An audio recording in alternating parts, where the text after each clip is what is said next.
Halo teman-teman semuanya, pada video kali ini saya dan kelompok saya akan memaparkan materi presentasi terkait rekrutmen dan seleksi talenta, mata kuliah, manajemen talenta. Video ini dibuat untuk bagian dari tugas akhir semester atau UAS. Semoga penjelasan yang saya dan kelompok saya sampaikan bisa mudah dipahami dan bermanfaat ya. Oke, sebelumnya perkenalkan nama saya Suci Oktavia Ramadhani dengan NIM 22100502618. Dan perkenalkan, nama saya Cynthia Murni dengan NIM 221010504981. Nama saya Windy Puspitasari dengan NIM 221010502564.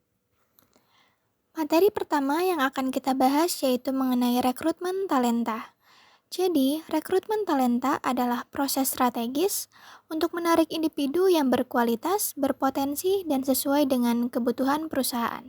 Tujuannya bukan hanya mengisi posisi yang kosong, tetapi juga menyiapkan calon-calon talent yang bisa berkembang dalam jangka panjang. Nah, untuk menemukan kandidat yang sesuai dengan kebutuhan dan nilai perusahaan, perusahaan biasanya mencari kandidat dari berbagai sumber. Untuk rekrutmen sendiri mempunyai dua sumber utama. Yang pertama internal dan yang kedua eksternal. Nah, sumber internal berarti perusahaan mencari kandidat dari dalam perusahaan itu sendiri. Misalnya lewat promosi, mutasi, rotasi jabatan, atau talent pool. Keuntungannya adalah proses adaptasi lebih cepat karena orangnya sudah paham perusahaan. Yang kedua yaitu ada rekrutmen eksternal. Berarti perusahaan mencari kandidat dari luar, seperti lewat job portal, media sosial, job fair, kampus, atau bantuan headhunter. Sumber eksternal ini membantu perusahaan menemukan talenta baru yang membawa keahlian atau ide-ide baru. Pada saat melakukan rekrutmen talenta juga ada tahapannya nih. Nah, tahapan atau langkah-langkah rekrutmen talenta itu ada 9. Yang pertama yaitu identifikasi kebutuhan talenta, yaitu menentukan posisi yang kosong atau baru, lalu menyusun kriteria posisi seperti deskripsi pekerjaan, kualifikasi, kompetensi, dan karakteristik yang dibutuhkan. Yang kedua yaitu menyusun strategi rekrutmen. Dalam strategi rekrutmen disusun dengan menentukan sumber rekrutmen yang akan digunakan, apakah internal, eksternal, atau kombinasi antara keduanya. Pada tahap ini juga ditetapkan metode dan media rekrutmen yang sesuai. Misalnya, seperti iklan lowongan, headhunter, atau job portal, agar proses pencarian kandidat berjalan dengan efektif. Yang ketiga yaitu pengumuman lowongan. Setelah strategi disusun, perusahaan membuat iklan lowongan yang jelas dan menarik. Kemudian menyebarkannya melalui kanal yang sesuai agar dapat menjangkau kandidat potensial secara luas. Yang keempat yaitu pengumpulan dan penyaringan lamaran. Lamaran yang masuk berupa CV, surat lamaran, atau portofolio dikumpulkan. Kemudian dilakukan screening awal berdasarkan kriteria dasar seperti pendidikan, pengalaman, dan keterampilan untuk menyeleksi kandidat yang memenuhi syarat awal. Yang kelima yaitu seleksi awal. Seleksi awal dilakukan melalui tes tertulis, psikotes atau asesmen lain, serta wawancara singkat melalui telepon atau video untuk melihat motivasi dan kecocokan awal kandidat. Yang keenam yaitu wawancara mendalam. Nah, dalam tahap ini dilakukan secara langsung dengan HR atau hiring manager untuk menggali kompetensi teknis, soft skill, serta kecocokan kandidat dengan budaya kerja perusahaan. Tahapan yang ketujuh yaitu ada pemeriksaan referensi dan background check. Pada tahap ini, perusahaan memverifikasi data kandidat melalui referensi kerja atau pemeriksaan latar belakang untuk memastikan keaslian informasi dan menghindari risiko terkait riwayat negatif kandidat. Yang kedelapan yaitu ada penawaran kerja atau job offer, menyampaikan penawaran resmi berisi gaji, tunjangan, dan ketentuan kerja. Contohnya, HR mengirim offering letter kepada kandidat yang lolos semua tahap. Tahapan ke-9 atau yang terakhir yaitu ada orientasi dan onboarding. Pada tahap ini, kandidat yang diterima diperkenalkan dengan budaya organisasi, tugas pekerjaan, sistem kerja, serta fasilitas yang tersedia. Proses onboarding bertujuan membantu karyawan baru beradaptasi dengan cepat agar dapat bekerja secara produktif sejak awal. Jadi, itulah 9 tahapan rekrutmen talenta. Untuk materi selanjutnya akan dilanjutkan oleh rekan saya yaitu Kak Cynthia Murni. Selanjutnya, ada 7 hambatan yang terjadi dalam rekrutmen talenta. Yang pertama, keterbatasan sumber kandidat yang berkualitas. Pasar tenaga kerja mungkin kekurangan kandidat yang memiliki keterampilan dan kompetensi sesuai kebutuhan.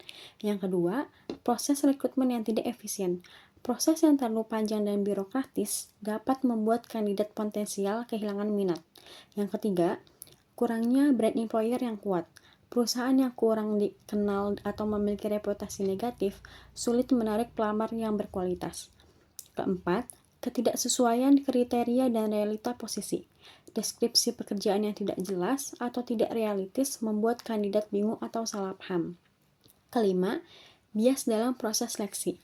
Preferensi subjektif dapat mempengaruhi penilaian sehingga kandidat terbaik terlewatkan. Yang keenam, kurangnya dukungan dan manajemen. Manajemen yang kurang terlibat atau tidak memberikan prioritas pada rekrutmen talenta dapat memperlambat proses. Yang terakhir, kondisi eksternal. Perubahan regulasi ekonomi, ketenagakerjaan, dan tren industri dapat mempengaruhi ketersediaan talenta. Selanjutnya ada seleksi talenta. Seleksi talenta adalah proses untuk menilai dan menentukan kandidat terbaik dari pelamar yang telah melamar pekerjaan berdasarkan kualifikasi, kompetensi, dan kesesuaian dengan budaya organisasi. Proses seleksi talenta ini bertujuan untuk memastikan perusahaan mendapatkan karyawan yang paling tepat untuk mendukung pencapaian tujuan strategis. Berikut ini ada 8 tahapan dari seleksi talenta. Yang pertama, penyaringan administratif atau screening. Tujuannya untuk menyaring lamaran berdasarkan persyaratan dasar, misalnya latar belakang pendidikan, pengalaman, dan sertifikasi. Kedua, tes kemampuan dan psikotes. Tujuannya untuk mengukur kemampuan kognitif, teknis, serta kepribadian kandidat. Yang ketiga, ada wawancara awal atau screening interview. Tujuannya untuk menilai motivasi, komunikasi, dan kesesuaian awal dengan organisasi. Keempat, wawancara mendalam atau in-depth interview. Tujuannya untuk menggali kompetensi, pengalaman, dan kecocokan budaya kerja. Yang kelima, ada simulasi atau assessment center. Tujuannya adalah untuk menilai keterampilan nyata dalam situasi kerja simulatif. Yang keenam, ada pemeriksaan latar belakang atau background check. Tujuannya untuk memverifikasi keaslian data dan rekam jejak kandidat. Aspek yang diperiksa seperti referensi kerja, catatan kriminal, atau kualifikasi pendidikan. Yang ketujuh, ada pemeriksaan kesehatan atau medical check-up. Tujuannya untuk memastikan kondisi fisik kandidat memadai untuk posisi tertentu. Yang kedelapan, penawaran kerja atau job offering. Tujuannya adalah menyampaikan surat penawaran resmi berisi gaji, tunjangan, dan juga ketentuan kerja. Oke, selanjutnya ada hambatan seleksi talenta. Ada 7. Yang pertama itu ada jumlah pelamar yang tidak relevan.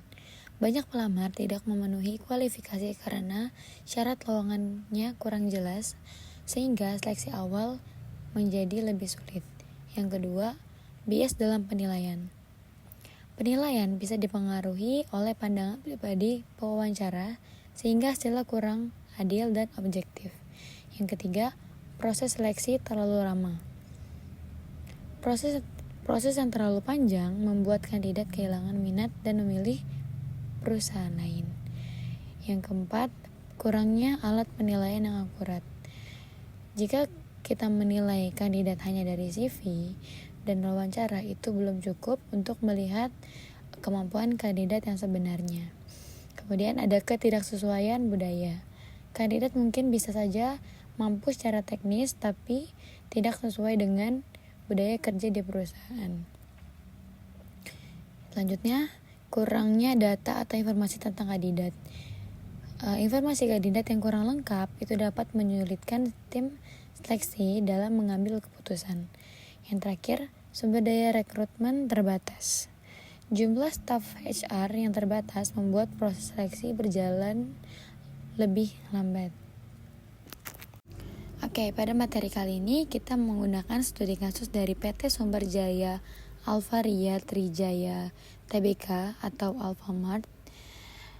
Nah, Alfamart ini sebagai perusahaan retail nasional di Indonesia pasti membutuhkan banyak karyawan untuk mendukung operasional gerainya.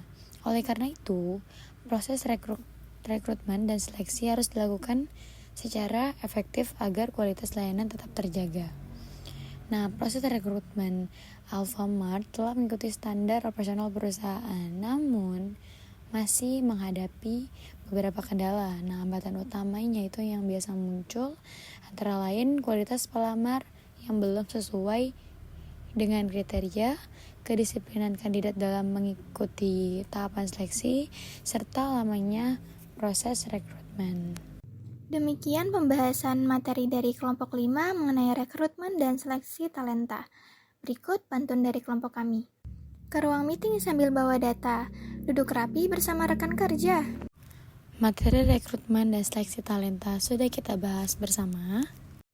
Semoga semakin paham cara memilih kandidat terbaik untuk perusahaan.